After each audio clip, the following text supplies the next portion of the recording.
Buenos días a todas y a todos. Muchísimas gracias por acompañarnos el día de hoy en la tercera conferencia de la Jornada Anual de Salud Mental.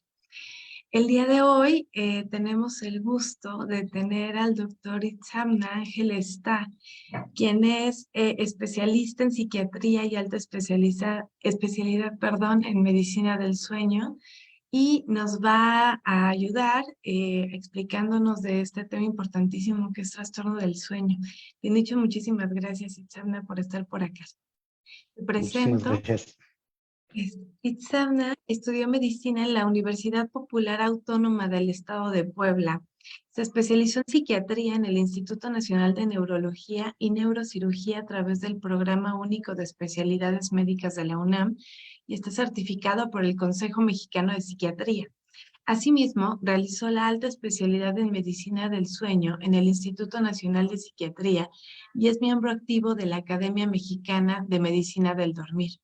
Tiene capacitación en psicoterapia cognitivo-conductual por parte del Beck Institute. Ha impartido diversas pláticas concernientes al buen dormir y ha impartido talleres para profesionales de la salud.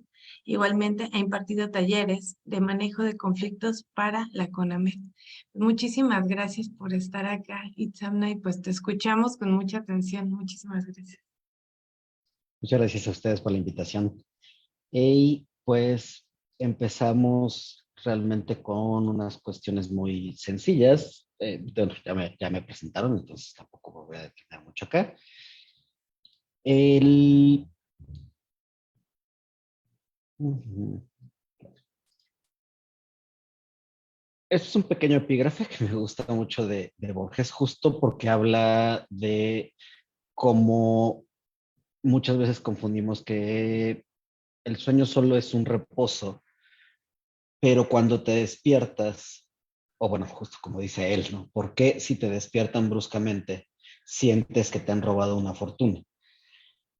Y eso es porque, aunque sea un estado diferente a la conciencia al estar despierto, como veremos un poco más adelante, el sueño realmente es un estado muy complejo que incluye un tercio completo de nuestra vida, ¿no? Por ello, vamos a definirlo como un estado de comportamiento, queramos o no, tenemos ciertas conductas, nos estamos comportando de cierta manera mientras dormimos. Puede que no sea una actividad muy excitante, digamos, o muy activa, valga la redundancia, pero a final de cuentas estamos generando conductas, comportamientos, que es reversible de desconexión perceptiva y falta de respuesta al entorno de forma relativa, ¿no? Porque a final de cuentas, en ciertos estados de sueño un poco más ligero, nos podemos despertar más fácil que en otros estados, ¿no? Más profundos. Otra definición podría ser la disminución natural periódica y reversible de la percepción del medio externo con la conservación de cierto grado de reactividad al medio y de las funciones autónomas. Si se fijan, se parecen mucho, aunque en la segunda me gusta más porque justo aumenta un poco esta parte del énfasis en la reversibilidad del sueño, ¿no? Entonces, ¿qué características puede o debe de tener? Pues que sea natural, que sea reversible, ya lo dijimos, el estado de coma, por ejemplo, digo, por definición sí es reversible, pero no es natural. El estado vegetativo persistente no es tan reversible, la muerte encefálica no es reversible, otro tipo de estados, ¿no? Es involuntario, esto que quede muy claro, no es que nosotros decidamos en este momento podemos dormirnos y punto, ¿no? Se necesitan ciertos factores para poderlos realizar. Es indispensable para la vida, ¿no? Existen condiciones muy, muy, muy, muy raras en las que de plano empieza a generarse una ausencia de este sueño y pues son letales. Entonces, realmente es más viable pasar 2 semanas sin comer que 2 semanas sin dormir, ¿no? La falta de sueño es un estado catastrófico para el ser humano. Es complejo, como lo decía. Y finalmente, esta última característica que es lo que, bueno, a mí me corresponde como médico especialista en este tipo de situaciones. Son dos cosas que, digo, no nos espantemos tanto por este gráfico, pero son dos cosas que nos llevan a tener, digamos, la regulación del sueño. El proceso C, que es el ciclo circadiano, y el proceso S, que es qué tanto sueño voy teniendo, ¿no? ¿Qué tanto sueño voy teniendo? Significa que entre más tiempo me la paso despierto, si me la paso 8 horas, luego 16 horas, pues definitivamente me va a dar sueño y a la hora de dormirme, pues este impulso va a ir bajando, ¿no? Y así se vuelve a reiniciar al día siguiente, me la paso tantas horas despierto y me la paso tantas horas dormido. Y eso en teoría es natural. Y entrelazado con esto, así como una trenza, viene el ciclo circadiano, que es el reloj biológico que todos los seres humanos tenemos, que a final de cuentas es un proceso molecular de nuestro cerebro y que también va a regir el resto de nuestro cuerpo. Nuestros huesos, nuestras células de la piel, muchos otros compuestos de nuestro cuerpo tienen ritmos circadianos, ¿no? Circadiano simplemente significa que es de un día o cercano a un día. Y esto significa que pues prácticamente todo nuestro cuerpo va a estar con esa fase de vida, ¿no? Pero a final de cuentas, pues también nos apoyamos en otras señales como lo es, pues por ejemplo, la luz del sol. No siempre es una cuestión muy clara, pero pues si se fijan, por ejemplo, cuando están cantando los pajaritos, cuando está bajando la temperatura, cuando el sol se encuentra ya más cercano al horizonte, está más naranja y eso hace que nos empecemos a sentir más descansados o más cansados, ¿no? Como tal lo podemos dividir en dos partes, ¿no? Lo que es el sueño no more, o sea, no hay como tal movimientos oculares rápidos, y el sueño more, en donde sí hay movimientos oculares rápidos. Otra palabra para esto, y es la que más hemos visto, supongo, en inglés, que es el sueño REM. El sueño humor actualmente se divide en tres fases, ¿no? El sueño, la fase uno y 2, que son como tal un sueño ligero, aunque la mitad, digamos, de la fase 2 es un sueño ya empieza a ser profundo. Y la fase 3 que es sueño profundo, y como tal el sueño humor también, ¿no? No es algo que necesitemos aquí saber a ciencia cierta, pero algo que quiero que veamos es como si hay un cambio, ¿no? Si se fijan, esto se ve muy ordenadito, ¿no? Va girando de estas maneras y de repente la persona se duerme, ¿no? Y es como empezamos a ver unas frecuencias medias mixtas y no tan rápidas, que es lo que nos habla de que estamos durmiendo. En la fase N2 tenemos estas cosas que son los usos de sueño. Estas son comunicaciones entre el tálamo, la parte, digamos, más central de nuestro cerebro, y la corteza cerebral, que es lo que todos conocemos de las fotos de los cerebros, ¿no? Que son como estas onditas que parecen como, que son pliegues, pero que parecen como pliegues de gelatina, ¿no?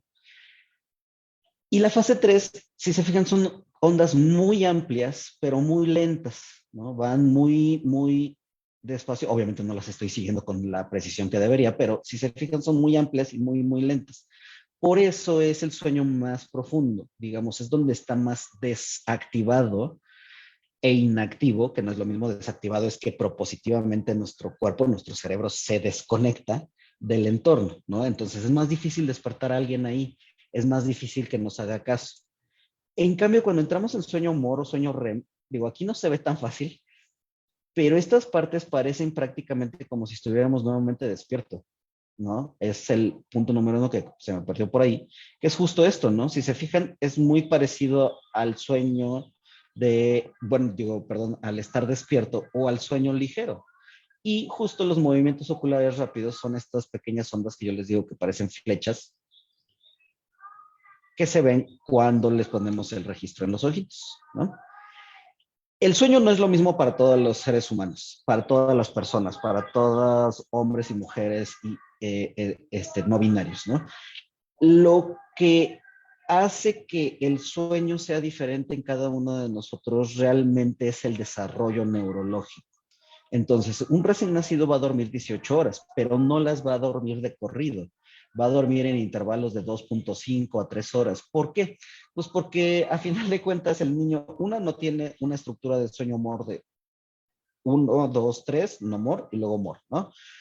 Simplemente duerme, descansa, empieza a absorber todo lo que está en su entorno, palabras, voces, sonidos, imágenes, incluso memorias, no como las conocemos ya de la edad adulta, pero como tal es lo que empieza a absorber y descansa. Come, evacúa, duerme. Come, evacúa, duerme. Come, evacúa, duerme. Y por eso es que puede, entre comillas, tiene esa capacidad de dormir tanto, ¿no? Que es una necesidad, ¿no? Entonces, después en las preescolares, pues ya va bajando un poquito, en la escolar ya se va acercando a la parte normal, en la adolescencia, si se fijan, hay un extremo que se va muy hacia el poquito dormir y otro extremo que se va hacia el mucho dormir. Y en la adultez, actualmente, se calcula que la mayoría de las personas dormimos 6 horas. Entonces, realmente no es lo más apto para todas las personas. Y no es una regla general. Algunas personas pueden dormir más. Pero si nos fijamos en adultos jóvenes, el rango va de 7 a 9 horas, el mínimo de 10 y el máximo hasta de 11. Pero en adultos mayores de 65 años va de 5 a 6 horas y máximo 9. Realmente, digo, obviamente yo tengo un sesgo porque atiendo las personas que tienen más problemas para dormir, pero jamás he visto a una persona adulto de 65 años que duerma más de 7 horas. Entonces, realmente es muy diferente y lo que hace que el sueño sea reparador es justamente eso, que sea un buen descanso y que sea reparador. Como tal, existen muchos trastornos del sueño, ¿no? No me quiero complicar la vida con diferentes clasificaciones porque la OMS tiene uno, ¿no? La Organización Mundial de la Salud. La APA, que es la Asociación Psiquiátrica Americana, gringa, tiene otro, ¿no? Que es el que edita el DSM-5 versión revisada, que es la versión que tenemos actualmente para todos los trastornos mentales. Tiene su clasificación como tal, ahí ya al fin abarcaron una parte de trastornos del sueño, un capítulo entero, y estas son como tal, digo, perdón que no se ve, edité los colores justo para las fechas, pero aquí solamente hablamos de 10 cuando realmente la ISSD-3, que es la clasificación internacional de la medicina del dormir como tal, tiene más de 100. Entonces, no son, digamos, que todos sean muy comunes. Evidentemente, el trastorno por insomnio, que es de lo que le voy a dedicar más tiempo, es el más común, pero existen otros trastornos como el de hipersomnia o la narcolepsia que son súper poco comunes. Menos del 1% de las personas van a tener este tipo de trastornos, aunque son los más aparatosos, ¿no? Trastornos del sueño relacionados con la respiración ya empiezan a ser una epidemia. ¿Por qué? Por la presencia de grasa perivisceral. No hablemos de obesidad, no hablemos de obesidad porque definitivamente es una cuestión, una sensible y dos poco precisa. Sí, es cierto, la OMS sigue describiendo el Día Mundial de la Obesidad, pero conlleva muchas definiciones pasadas de tiempo que no predicen realmente una enfermedad. La obesidad como tal no es una obesidad. El aumento de la grasa perivisceral, o sea, toda la llantita, pero lo que se encuentra dentro del músculo y alrededor del hígado, el vaso, el estómago, los intestinos, es lo que realmente nos da riesgo. Por desgracia, es más fácil decir, ah, no, tienes un índice de masa corporal arriba de tanto, pues obviamente ya eso es obesidad. Y realmente no nos predicen muchísimas enfermedades. Por ejemplo, los trastornos relacionados con la respiración en el sueño, el SAOS, el síndrome de apnea obstructiva del sueño.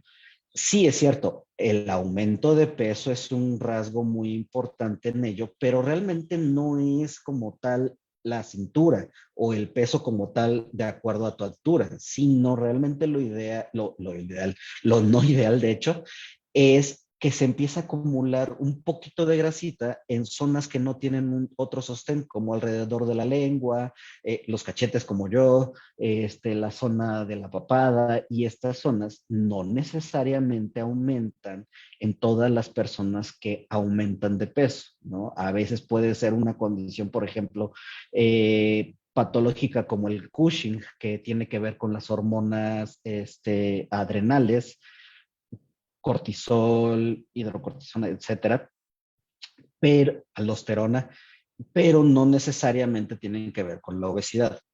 Y nuevamente, por eso es que no vamos a tocar tanto ese concepto como tal, porque nuevamente no es algo que actualmente tenga demasiada validez. Los trastornos del ritmo circadiano, del sueño vigilia, sí son muy relevantes, sobre todo en la población estudiantil. Entonces, vale la pena que sí los mencione un poquito, pero tampoco me voy a detener tanto porque, pues bueno, tampoco es una clase como para, pues, dar todo, ¿no? Aunque sí se estima que hasta el 15% de los adultos jóvenes llegan a tener este tipo de trastornos. ¿Qué significa eso? Dormir o muy temprano o dormir o muy tarde, que es una de las cosas más comunes. Y las parasomnias. Parasomnia como tal es comportamiento paralelo al dormir. ¿Qué significa esto? Pues, por ejemplo, tener pesadillas y despertar gritando. Trastornos del despertar del sueño no MOR, como el sonambulismo, como los terrores nocturnos, que son más comunes en niños. El síndrome de piernas inquietas, que como tal no es una parasomnia, es un trastorno del movimiento, pero pues bueno, aquí lo dejamos. Y como siempre en todo el DSM vamos a tener trastornos por sustancias o medicamentos. Como tal, el insomnio, los síntomas nucleares corresponden a la dificultad para empezar mantener el sueño, ¿no? Y por lo tanto eso causa despertar demasiado temprano y con una incapacidad de reiniciar el sueño, ¿no? Puede ser al principio de la noche, puede ser a la mitad o puede ser al final o puede ser toda la noche. ¿Qué pasa, no? Para tener la característica de trastorno debe tener síntomas diurnos. ¿Qué significa esto? Que estoy irritable, que me duele la cabeza, que le quiero mentar la madre a cualquiera que se me pone enfrente, que tengo depresión, ¿no? O que incluso puede llegar a ser incapacitante, ¿no? Que no duermo 6 veces en una semana y a la séptima tenía un examen y por lo tanto no llegué, ¿no? Eso es una incapacidad funcional. No necesariamente en todos los ámbitos de la vida va a ser del mismo tipo de incapacidades, ¿no? Como tal, nosotros lo diagnosticamos así. La queja de falta de sueño o de un mal sueño, que tenga 3 meses aproximadamente, aunque definitivamente no necesito, por ejemplo, yo que llegue a alguien y que me diga, no, llevo 2 meses con 3 días durmiendo mal. No, entonces no te puedo dar tratamiento para eso. No, eso no es un asunto como, digamos, sine qua non. O sea que si no está eso, no puede existir el trastorno. Por eso existe el agudo, el crónico y pues, diversos especificadores que realmente no tenemos que hablar mucho, ¿no? El insomnio como tal, como decía, es una patología, ¿no? La duración corta del dormir no es una patología, es una variante del sueño normal. Cada uno de nosotros conoceremos gente que necesita pocas horas de sueño, 6 horas y dice, no, pues yo con eso estoy súper bien, me siento descansado y realmente lo vemos y funciona bien. Son los menos, realmente no es algo regular, porque a final de cuentas no es, digamos, como la característica que nos ha representado a todos, y para ello se tienen que heredar ciertas características. Entonces, pues bueno. Y la privación de sueño, como tal, es la restricción de forma voluntaria. Hay voluntaria. Voluntaria me refiero incluso a cuando, por ejemplo, me encargan un trabajo o una entrega o tengo un examen o tengo 2 trabajos o trabajo y estudio. Es voluntario, entre comillas, porque yo estoy decidiendo hacer ese tipo de cosas para lograr obtener el suficiente dinero para seguir estudiando, para terminar las tareas que me dejan en la escuela, para estudiar lo suficiente para que no repruebe la materia. Pero hay que entender algo que es muy importante. Voluntario no significa que no sea patológico, porque a final de cuentas, esto ya conlleva más problemas sistémicos sociales, no sistémicos de mi organismo. La cuestión sistémica social nos habla de, por ejemplo, si yo necesito 2 trabajos para poder mantenerme o mantener a una o 2 personas, significa que yo voluntariamente estoy aceptando esos trabajos porque no hay otra opción. Se me está orillando a que esa sea la única opción que yo puedo aceptar para mantener. Entonces, aquí la parte de voluntariedad eh, queda muy entrecomillada por estas cuestiones más sociales que no me corresponden tanto hablar aquí, pero sí hay que entender que si alguien llega y me dice, bueno, es que no puedo dormir más de 4 horas porque tengo 3 trabajos, yo no le voy a dar tratamiento para que a fuerzas duerma más y no pueda ir a trabajar esos 4 trabajos. Lo que puedo hacer es ayudar a estructurar mejor esta forma con los recursos que esta persona tenga. No puedo yo quitarle su ingreso económico con tal de que cumpla un mito que sería dormir 8 horas. Entonces, que esto quede muy claro. Las consecuencias de privar de sueño a alguien, ya sea de forma voluntaria, entre comillas, o de forma en parte del insomnio, pues como les decía, una parte cognitiva muy importante. Las alucinaciones son las últimas, ¿no? De plano. Ya, si yo llevo 5 días sin dormir, 6 días sin dormir, pero así 0 minutos, porque me están torturando, porque llevo una carga pesada y no he dormido y estoy manejando mi tráiler, eh, estas cuestiones sí generan alucinaciones y eso realmente lo que nos está diciendo es que se está desestructurando la conexión con la realidad que tenemos normalmente. Hay un deterioro del sistema inmune, hay un aumento del riesgo de diabetes mellitus, hay un incremento en la frecuencia cardíaca y en la presión arterial. Obviamente hay una disminución en el tiempo de reacción, ¿no? Es más fácil que pueda yo atropellar a alguien con mi tráiler porque llevo 5 días sin dormir. En niños y en adolescentes, su presión del crecimiento no solo se refiere a crecimiento físico, sino su presión en el neurodesarrollo. Entonces, pues bueno, también esto podemos generar. Ahora, les decía que no iba a hablar mucho de obesidad, pero sí existe un riesgo de, digamos, resistencia a la insulina, por ejemplo, o de aumento de secreción de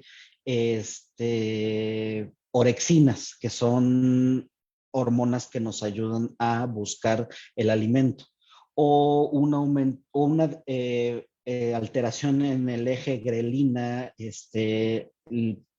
y con otras hormonas que nos ayudan a controlar la saciedad. Entonces, por lo tanto, aquí sí puede haber una desregulación, ¿no? Entonces, tener síndrome metabólico o alguna otra situación, pues podemos tenerlo, ¿no? Los problemas que tenemos a largo plazo con el insomnio y con todas las enfermedades que reducen nuestra capacidad para dormir adecuadamente, no solo son de tipo psiquiátrico, anímico, psicológico, mental, neurológico, ¿no? Son ahora sí a nivel sistémico biológico. ¿Por qué? Porque a final de cuentas hay dos cosas que suceden muy importantes cuando no dormimos, que ya lo había mencionado. Sube la capacidad de inflamación de nuestro cuerpo, que eso tiene que ver con muchas otras cosas. Por ejemplo, cuando yo tengo alergias, para todas las personas que estén felices ahorita que regresó el calor, va a empezar la temporada de alergias porque se empiezan a florecer las plantas y eso hace que liberen demasiado polen. Entonces, por lo tanto, entran a mi nariz algo que no me debería de causar daño, pero nuestro cuerpo lo detecta como algo extraño y por lo tanto lo inflama. Entonces, la inflamación que sentimos en la nariz, el moqueo, los estornudos, la tos, la conjuntivitis, o sea, la inflamación de los ojos, eso es inflamación, digamos, localizada entre comillas. Hay una inflamación más difusa, por ejemplo, cuando nos enfermamos de COVID o nos da influenza o un resfriado común. En esos casos, la inflamación es, sí, claro, central. Mi cerebro va a mandar la orden de decir, órale, sube la temperatura para que puedas destruir bacterias, virus, etcétera. Pero de forma crónica, la falta de sueño genera agentes proinflamatorios relacionados con eso que dije, con la alergia, con la fiebre, con todas estas cosas, que a final de cuentas mi cuerpo sigue registrando como una agresión. Va a generar mecanismos compensatorios como latir más veces el corazón y por lo tanto ese desgaste pues, me va a generar problemas cardíacos.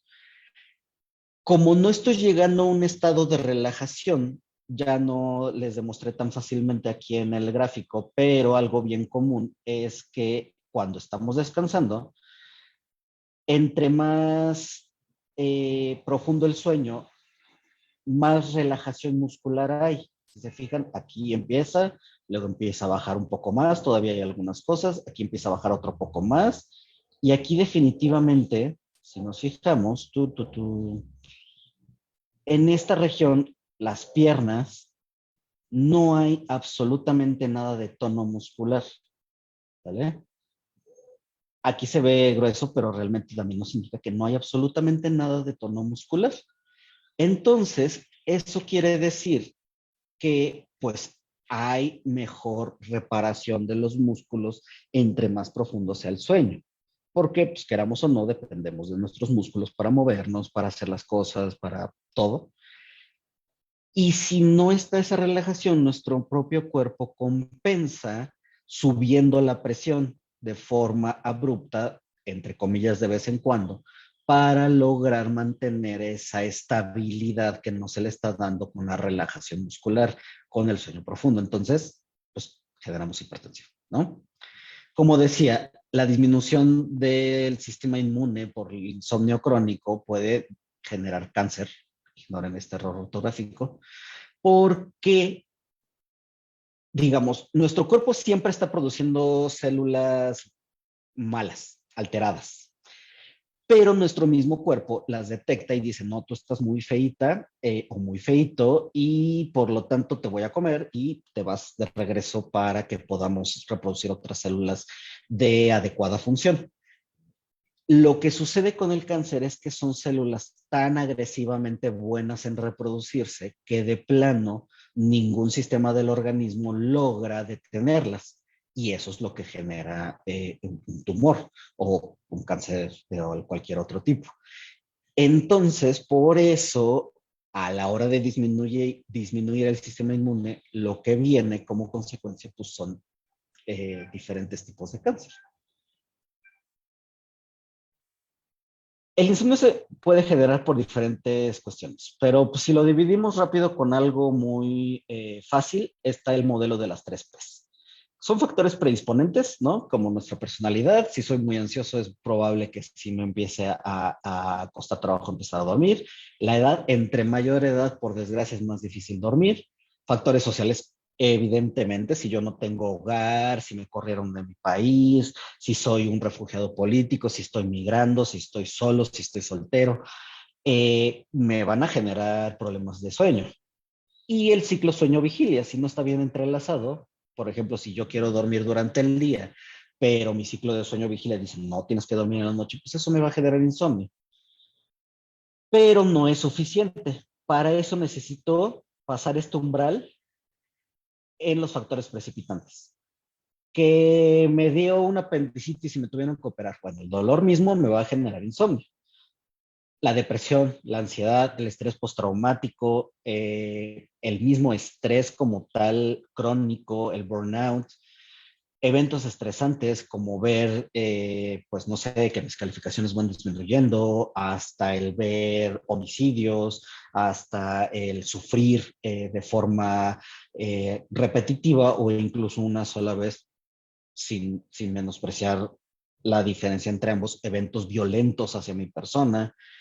Todo eso me puede generar insomnio. No necesariamente, pero es lo más común. Y finalmente el insomnio crónico se empieza a dominar por los factores perpetuantes, como lo dice el nombre, ¿no? Quedarnos demasiado tiempo en cama y eso va a tener que ver justo con las recomendaciones. Mi cama solamente es para dormir y para tener relaciones, pero principalmente para dormir. Si yo estoy dando vueltas, si yo estoy con pensamientos preocupantes, si yo estoy haciendo tareas, si yo estoy con el teléfono, eso no es dormir y eso no es algo que pueda yo hacer en la cama. Solamente dormir es algo que debo hacer en la cama. Por lo tanto, si me intento dormir a cualquier hora de la mañana, tarde, noche, madrugada, y pasan 15 a 20 minutos y no me estoy durmiendo, me tengo que levantar. Esa es la primera parte de cualquier tratamiento de insomnio que yo les digo a mis pacientes. Digo, obviamente tienen que tener un ambiente adecuado, seguro, una cama cómoda, etcétera, etcétera, etcétera. Pero esta parte es muy, muy relevante porque finalmente no vamos a forzar el sueño solo porque esté yo en la cama. Como les dije al principio, es algo totalmente involuntario y depende de estos dos factores, del ciclo circadiano y de qué tanto sueño tengo. Y otra cosa, el sueño no es lo mismo que cansancio. Una mala higiene de sueño, que pues, es algo que ver con tiempo excesivo, y preocupaciones excesivas por el sueño, ¿no?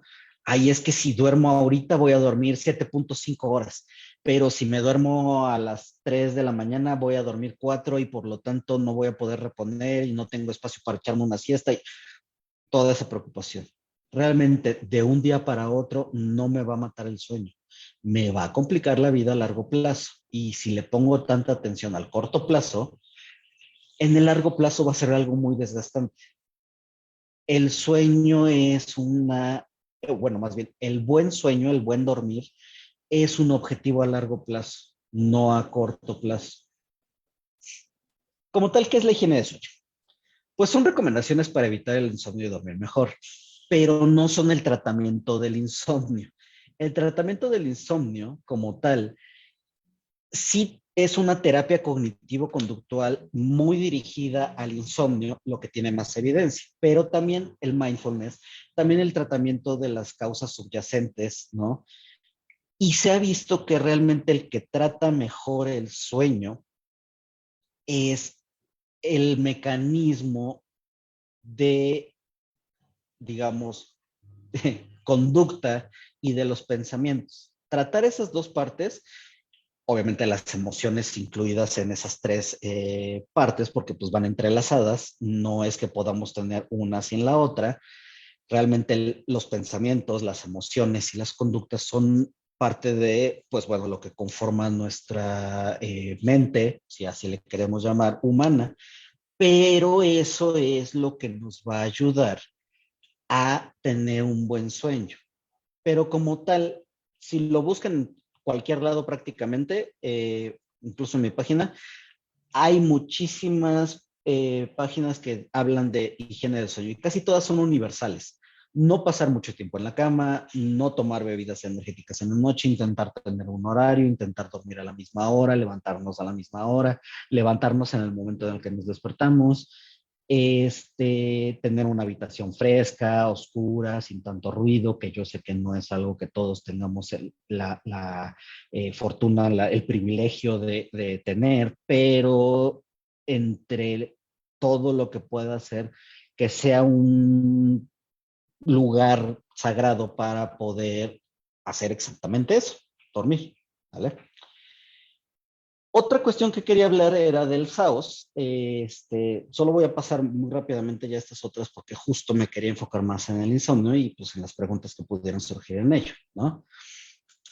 El SAOS es el síndrome de apnea e hipopnea obstructiva del sueño, ¿no? Si en la polisomnografía o cualquier estudio de sueño que yo le haga a un paciente me salen más de 5 eventos de apneas o hipopneas por hora, más cuestiones diurnas, voy a tener un SAOS. Pero si es arriba de 15, ya no necesito a fuerzas ni tener sueño durante el día, ni estar cansado, ni estar irritable, nada de eso, porque definitivamente con las puras apneas y hipopneas ya tengo suficiente para eso. Como les decía, por desgracia, la zona en donde estamos pasando más aire cuando estamos dormidos no tiene realmente un soporte óseo. Sí, claro, aquí me van a decir, bueno, pero pues estoy viendo las vértebras. Bueno, sí, pero las vértebras están muy atrás y esas no se van a mover, esas de por sí ya tienen como su posición, sobre todo cuando estamos acostados. Entonces, como vemos aquí, el área que se puede ver para respirar es esta parte verde y por lo tanto, pues está muy claro, ¿no? El aire pasa, entra y baja. Pero si yo tengo mucha grasa digamos, rodeando todas las zonas blandas de mi faringe y laringe, pues definitivamente va a hacer que la zona de obstrucción sea demasiada, ¿no? Solo con la lengua, que podemos ver aquí, que es un músculo demasiado grande, pues vean cómo no hay demasiada, y aquí pues vean toda la zona que está complementaria con grasa, antes siquiera de hablar de la papada. La papada es esto que se ve aquí atrás. Déjame ver si puedo borrar esto. Si ven esta pequeña línea blanca, esta es el músculo que justo conforma esta parte de la papada, ¿vale? Como dice ahí, se llama platisma. Como tal, una apnea es dejar de respirar 10 segundos o más, ¿no? Yo vengo aquí respirando normal, bonito, inhalo, exhalo, y de repente mi lengua dice que se relaja demasiado y no deja pasar el aire por 10 segundos, pues esto va a generar una disminución en la oxigenación y por lo tanto aquí la saturación de oxígeno pues, va a ir para abajo. La hipopnea es algo parecido, pero no tan drástico, ¿no? Disminuye del 30% en adelante, pero definitivamente también disminuye la saturación de oxígeno.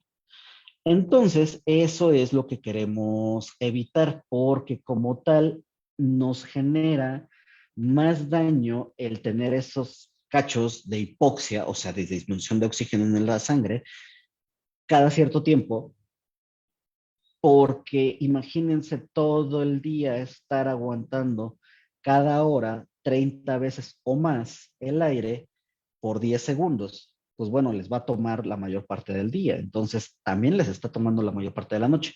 Se desestructura el sueño, se despiertan, generan descargas de adrenalina y eso a la vez hace que haya más factores proinflamatorios. Entonces, esto es algo bien reciente, pero, y tampoco es para espantar, pero se revisaron a todas las personas que tuvieron infartos cerebrales hemorrágicos por hipertensión y se vio que el 90% de esas personas habían tenido apnea obstructiva diagnosticada o no diagnosticada en el pasado. Obviamente se estudiaron porque no se murieron, pero ese porcentaje de 90% es muy importante porque si bien es cierto que no necesariamente ya en 2023 un infarto cerebral te va a matar, pero sí va a generar disfunción. Al final de cuentas, pues puedes quedar con alguna fascia, con ciertos tipos de demencia. Y no solo es en el cerebro es lo más aparatoso que se puede dar porque a final de cuentas controla absolutamente todo, pero también trombosis venosas, infartos que no se están viendo en otro tipo de órganos como el mismo hígado y asimismo microinfartos que nos van deteriorando la salud mental, pero también la funcionalidad, porque pues podemos dejar de calcular bien, de recordar bien, etcétera. Entonces, los trastornos del ritmo circadiano, bueno, esto se tiene que diagnosticar ahí sí con un estudio de sueño, el SAOS, y se trata casi siempre con un CPAP, que es un equipo que avienta aire por la nariz o por la boca o por ambas durante toda la noche, ¿sale? Nuevamente no me voy a meter tanto en eso. Los trastornos del ritmo circadiano pueden ser recurrentes o continuos, ¿no? Dependiendo de cuáles son los factores que los manejan. Hay una interrupción del sueño porque se altera el ritmo circadiano o porque hay un alineamiento defectuoso entre el ritmo circadiano y la sincronización del sueño y la vigilia. Existen varias fases. A final de cuentas, si nos hablamos rápido de los más comunes, es el de fase retrasada, fase avanzada es el que sigue y el sueño irregular. ¿Vale? Como les mencionaba, estos van entrelazados, son como una trenza que va aquí metida como un ADN. Y eso es lo que lo hace, digamos, tan flexible y tan estable a través del tiempo. Pero el hecho de que se rompa es lo que nos genera, por ejemplo, en este caso, aquí están todos los trastornos, no los voy a pasar tanto, Vemos aquí la percepción de luz en esta línea punteada, ¿no? Es alguien normal que alrededor del día pues tiene sus luces sintéticas o la del sol prendida y estos son los niveles de actividad. En la noche, a partir de las 11, digamos, apaga la luz y se despierta a las 6 y empieza a vivir, ¿no?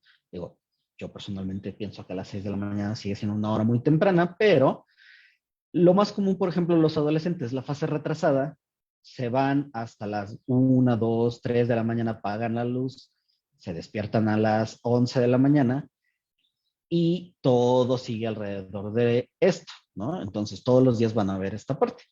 Y la fase adelantada, que es más común en personas adultas mayores, es lo contrario, que a las 6, 7 de la tarde ya me estoy cansando, apago mi luz, me quedo dormido y me despierto incluso antes de que salga el sol.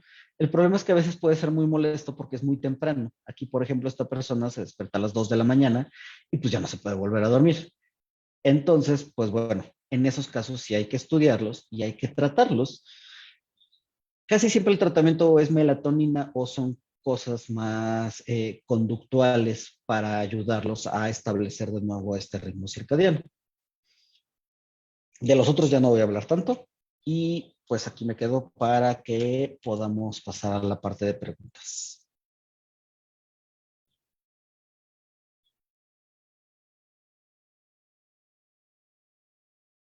Muchas gracias, doctor Itzamna. Pues bueno, parece que ya tenemos aquí pregunta.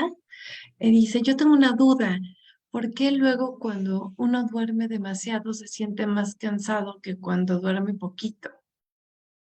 Ah, ahí hay muchas explicaciones. Voy a dejar de compartir la pantalla y voy a compartir un pizarrón. Bueno, sí, sí se ve. Muy bien. Entonces, aquí lo que tenemos son los factores que tenemos en nuestro cuerpo, digamos, corporales, y estos dos procesos que ya había mencionado antes, ¿no? El proceso C y el proceso S. A veces, cuando estoy durmiendo, no necesariamente voy a descansar. Digamos, imagínense que esta es la fase del sueño y aquí estoy despierto, N1, N2, N3 y MOR, ¿no? Ay, no me está dejando dibujar muy claramente, entonces no lo haremos. Pero creo que puedo compartir de nuevo mi presentación. Por ahí todavía tengo algunas diapositivas. Son muchos factores, a final de cuentas, no voy a poder decir exactamente uno, pero uno de ellos es la inercia del sueño. ¿Qué significa esto? Que si me desperté en una fase muy profunda del sueño, mi propio cerebro, no lo tengo, mi propio cerebro va a querer intentar regresar a la parte no tan profunda, en la parte más ligera, que es en donde técnicamente, de forma natural, yo despertaría todos los días. Pero si duermo más, digamos, los ciclos de sueño, en lo que paso N1, N2, N3 y luego MOR y regreso otra vez N1, N2, N3, duran como 1 hora y media o 2 horas. Si yo me despierto a las 6 de la mañana en N1, que es un sueño súper ligero, ya me siento descansado, me siento feliz, no hay ningún problema. Pero si me desperté media hora después, seguramente voy a estar en N2 o N3. Si me despierto 45 minutos después, seguramente voy a estar en MOR, no sé. Entonces, depende de dónde nos despertemos. Por eso también es tan importante la regularidad con la que nosotros tenemos que evitar los dispositivos electrónicos, apagar la luz, apagar los ruidos, acostarnos a dormir y despertarnos para que estos ciclos de sueño se empiecen a repetir a lo largo de las noches y yo pueda dormir tranquilamente sin que me despierte más cansado. Otra opción es que tenga apnea del sueño. Las personas que tienen apnea del sueño definitivamente no descansan. Una apnea del sueño grave imposibilita como tal llegar a MOR. El sueño MOR es esencial para la vida. No sabemos bien para qué sirve, por qué están los sueños, exactamente por qué están todas estas partes, pero sabemos que es esencial para la vida. Y en muchas ocasiones las personas con apnea del sueño no llegan a ese sueño profundo, porque, pues bueno, si se relaja demasiado la garganta, pues se van a asfixiar, entonces el mismo cuerpo evita hacerlo. Y por lo tanto se sienten mejor, entre comillas, cuando duermen menos. Y cuando duermen más, por alguna razón, empiezan a sentir los efectos de que cada vez más la hipoxia, la reducción de oxígeno en la sangre, que antes, digamos, eran de 3 horas, porque pues eso fue lo que lograron dormir, intentaron dormir más, pues ahora es de 5 horas. En vez de beneficiarles ese sueño extra, les está causando más hipoxia. Entonces, por lo tanto, les está causando más daño. Entonces, por lo tanto, les está causando más problemas. Y por eso puede ser la segunda opción. La tercera opción es que esté, digamos, descuadrado el ritmo circadiano de la fase del sueño. Son las tres principales razones. Obviamente pueden existir muchas otras, pero estas son las tres más importantes. Entonces, hay que checar realmente qué es lo que está sucediendo ahí, ¿no? Gracias. Y bueno, la siguiente pregunta creo que se contesta con lo que acabas de mencionar, pero igual la leo por si hay algo Uh más -huh. que añadir. Sé que interesante charla, algunas preguntas, cómo corregir los malos hábitos de sueño en esta etapa universitaria, en donde muchos estudian y trabajan al mismo tiempo, y en general, ¿qué recomendaciones podría darnos para llevar una buena rutina para el descanso? No sé si hay algo más que añadir que lo que habías mencionado hace un momento. Una buena rutina, híjole, ser millonario ayudaría mucho a todos. Este, el, híjole, el problema en muchas ocasiones, si hay un tipo de pensamiento, digamos, como preocupante, intrusivo, que se mantiene todo el tiempo, como, pues, cómo voy a pagar la luz, cómo voy a pagar la renta. Obviamente, pues no le voy a decir, bueno, tómate este chocho que cuesta más que el recibo de luz, ¿no? Pero el empezar a facilitar esos factores sistemáticos sociales ayuda. Y si aún así, digamos, el nivel de estrés es mucho mayor que el nivel de preocupación, no, perdón, al revés, el nivel de estrés es realmente pequeño y el nivel de preocupación de la persona es demasiado intenso, sí hay que ver que pudiera estar teniendo ahí, eh, ya sea un trastorno de ansiedad o algo por el estilo, y ver qué tanto le podría ayudar. Pues, ciertas técnicas básicas, ¿no? Escribir las preocupaciones, ¿no? Nuevamente el ejemplo del recibo de luz. Es que no he pagado el recibo de luz y se vence mañana. Bueno, ¿lo puedo hacer ahorita? No. ¿A qué hora lo voy a hacer? ¿En qué momento? ¿Tengo el dinero? Sí, afortunadamente, ¿no? Ya lo pago, punto, ¿no? ¿Qué puedo hacer para que en las siguientes ocasiones no me pase lo mismo, ¿no? ¿Qué puedo hacer para que mañana no ande gastando de más en lunch? Pues preparármelo en casa. ¿Qué puedo? No, solucionar todas estas cuestiones para poder tener una mejor, digamos, un mejor control sobre lo que mi mente empieza a absorber durante la noche, porque eso es algo bien común, que me acuesto, como no tengo más estímulos, pues bueno, si mi mente está relativamente tranquila, pues se va a ir a divagar a, ay, hoy me la pasé muy bien, ay, hoy me la pasé muy mal, ay, hoy aprendí esto. Pero si son preocupaciones constantes, constantes, constantes, definitivamente eso va a hacer que mi mente se vaya directamente a esas preocupaciones constantes. Entonces, empezar a ver cómo resolver esa parte, ¿no? Más lo que ya habíamos mencionado. Gracias. Preguntan, ¿con el tiempo causa algún tipo de daño o efecto secundario consumir todos los días melatonina para conciliar el sueño? La melatonina, afortunadamente, es un medicamento muy noble.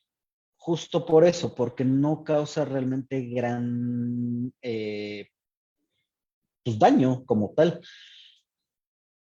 Mm, digamos, lo más grave, entre comillas, que podría suceder con la melatonina es que una vez que no se consuma, regrese el insomnio. Pero realmente por eso es tan noble. Ahora, la melatonina no está indicado como tal como un tratamiento para el insomnio o como inductor del sueño. Sí, a muchas personas les ayuda. En muchas ocasiones es efecto placebo, pero realmente todos los seres humanos producimos melatonina a cierta hora de la tarde como una señalización directa para el resto de mi organismo de decir, ¿sabes qué? Ya deja de producir glucógeno o glucagón en el hígado, o deja de producir factor neurotrófico derivado del cerebro en el cerebro, ¿no? O deja de producir insulina, o deja de producir hormona tiroidea. Y eso va a hacer que desciendan esos niveles, digamos, energéticos. Y por lo tanto va a ocasionar que empiece yo a sentir cansancio y a la vez también un poco de sueño. Y si yo le hago caso a mi propio cuerpo, para eso el mindfulness es una de las herramientas más padres que pueden existir, no voy a tener ningún problema en conciliar mi sueño, porque ya mi propia melatonina, que se liberó de mi propia glándula pineal, ya me dijo, ¿sabes qué? Empiézate a bajarle al ritmo y acuéstate a dormir a la hora que siempre te tienes que acostar a dormir. Tan, tan. El consumir melatonina realmente lo único que va a hacer es, tiene varios efectos adversos, pero no se presentan en el 100% de las personas que toman melatonina. Puede subir de peso, puede producir hipotermia, puede disminuir el efecto nauseoso, pero pues nada de eso es algo que nos vaya a generar problemas. De hecho, por ejemplo, si damos dosis un poco altas de melatonina en personas que acaban de recibir quimioterapia, disminuye las ganas de vomitar después de la quimioterapia, o sea, el reflejo nauseoso. Este, sí existe un riesgo ahí súper mínimo de hipotermia, pero pues por ejemplo, si te la estás tomando en abril, pues va a ser casi imposible, ¿no? Si te la tomas y duermes en el parque, en la tundra canadiense, al aire libre, pues va a ser un poquito más complicado que sea lo único que te causó hipotermia, ¿no? Entonces, pues sí, realmente no hay consecuencias a largo plazo, pero también habría que preguntarnos por qué llevo tomando tanto tiempo melatonina. ¿Qué es lo que me lo está ocasionando? ¿Está indicado? ¿Lo necesito? Si no, ¿para qué lo estoy ingiriendo por tanto tiempo? ¿No? Muchísimas gracias. Hay eh, algunas preguntas que se puede hacer como en conjunto, entonces las voy a unir. Una es si se recomienda tomar siestas a lo largo del día y la otra es la afección que puede llegar a tener en el uso diario, usar dispositivos en términos de pantalla, ¿no? Si afecta a quedarse dormido viendo la televisión, ¿no? En términos de pues, afecciones al ciclo del sueño, si afecta la música, ¿no? Quedarse dormido escuchando música. Am, que quede algo bien claro, los aparatos electrónicos están destruyendo nuestro ritmo circadiano, punto. De ese no hay alternativa. ¿Por qué? Me dirán, ay no, qué drástico, es muy catastrófico, seguro abraza árboles y ya dice que viene el fin del mundo. No. El problema con los equipos electrónicos en general, sobre todo la tecnología actual que ya lleva afortunadamente, entre comillas, 10 años, 15 años, es el LED, que es el diodo de emisión de luz, ¿no?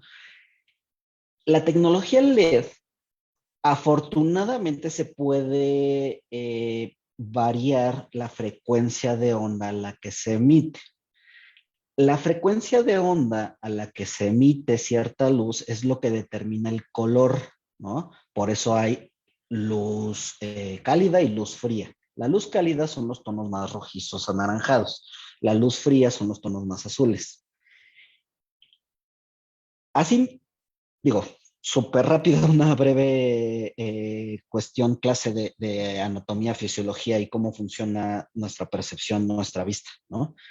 En nuestros ojos existen dos tipos de receptores lumínicos y un tercero que tiene que ver más con la melatonina. Los dos receptores lumínicos que existen son los conos y los bastones. Los conos perciben color, los bastones perciben luz, punto. Los conos perciben tres tipos de onda, tampoco me voy a meter mucho en eso. La onda más corta es la azul y la onda más larga es la roja, y en medio está el verde que está pegado más al azul. Para nuestro cerebro, evolutivamente, la onda más corta que podemos ver es el azul, ¿sí? Y por lo tanto es lo que para nuestro ser animal, primate, pariente de Panther, o sea, de los chimpancés, es una señal de activación. La luz azul en general siempre va a ser una señal de activación. ¿Por qué? Pues porque el cielo es azul. El resto de las cosas que son azules son una onda corta. Entonces, todos los aparatos electrónicos que tenemos están hechos para mantener nuestra atención por los fabricantes y ellos lo saben. Y por lo tanto, hacen que la luz azul sea el default, la onda por la cual todo se mantiene. Sí, claro, podemos hacer ciertos ajustes, ¿no? Si nos metemos a los ajustes de brillo, de color, etcétera, etcétera, cada uno de los teléfonos o tablets o incluso ya laptops, todo prácticamente ya lo podemos ir mandando a luz cálida. Pero la mayoría de nosotros preferimos la luz azul justo por eso, porque cansa menos a los ojos. Y no es que canse menos, sino que simplemente le dice a mi cerebro, lo engancha, lo encadena y hace que siga manteniendo la atención. Entonces, si le pongo una luz rojiza, se ve raro porque mi cerebro me está diciendo, sabes que ya cierra los ojos, ya todo está naranja, ya es momento de descansar, deja eso, por favor. Y no le hacemos caso. Entonces, pues seguimos con la luz azul. Ahora, la omnipresencia de las pantallas es otra cuestión. Antes era más difícil porque teníamos, digo, antes de que yo naciera, 70, 80 años, muy pocas fuentes de luz durante las noches. Estaba el alumbrado público, el alumbrado de tu casa, que era filamentos de color casi siempre naranja, y si acaso la tele, ¿no? Pero ahorita tenemos, al menos, por ejemplo, yo en este escritorio tengo mi celular, el iPad, la pantalla y otra pantalla al lado. Entonces tengo cuatro solamente para un momento, digamos, para mi trabajo. Eso hace que esté más presente esa luz azul. Entonces, sí es necesario establecer un horario que de preferencia tiene que ser 2 horas antes de dormirnos. Nadie lo hace, incluyéndome, pero pues al menos tener una hora en la que las pantallas cambien de esa luz azul a luz roja. La luz roja, insisto, por eso se siente tan cansada, porque hace que mi cerebro inmediatamente empiece a bajar la frecuencia con la que trabaja los niveles de procesamiento. Entonces, sí, definitivamente hacen daño y sí hay que establecer una hora y sí hay que delimitarlos para el uso. Pero aquí otra vez nos enfrentamos a los problemas sistémicos sociales.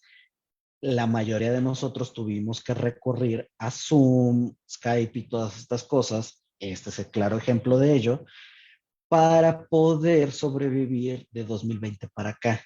Entonces, un poquito de disciplina no nos va a matar, pero también hay que tomar en cuenta en dónde estamos viviendo. Por ejemplo, las personas que usamos lentes y tenemos el privilegio de poderlo pagar, pues también el filtro de color azul, que ahí se ve un poquito claro, ayuda muchísimo. No es lo único, pero sí ayuda, ¿vale? Muchas gracias.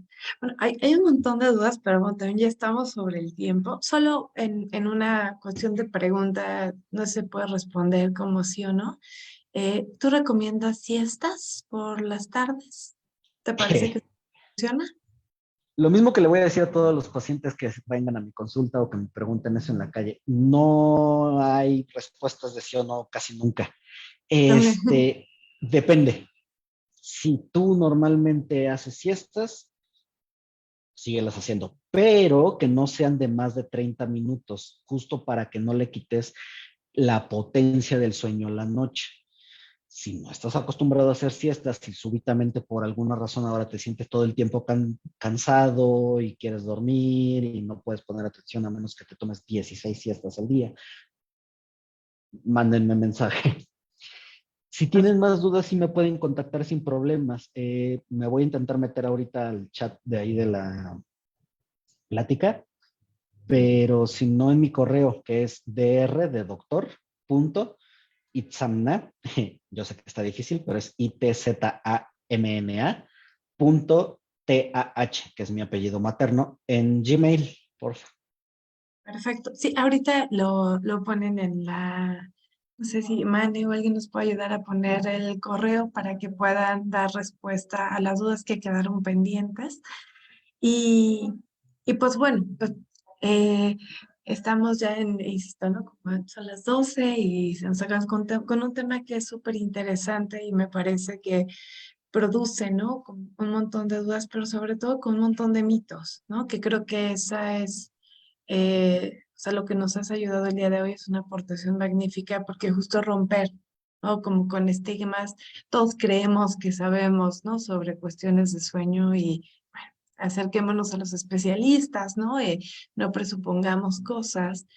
Y pues bueno, esta es la tercera, vez que te tenemos aquí en la facultad. Qué gusto, de verdad. Muchísimas gracias por el apoyo. Y pues bueno, muchísimas gracias a todos los que hicieron posible que estuviéramos por acá. Nos encontraremos en el mes de abril con la cuarta conferencia. Ya les estaremos avisando las fechas y todo, que el tema es depresión. Pues que tengan un gran día. Muchísimas gracias. Hasta luego. Gracias a ustedes.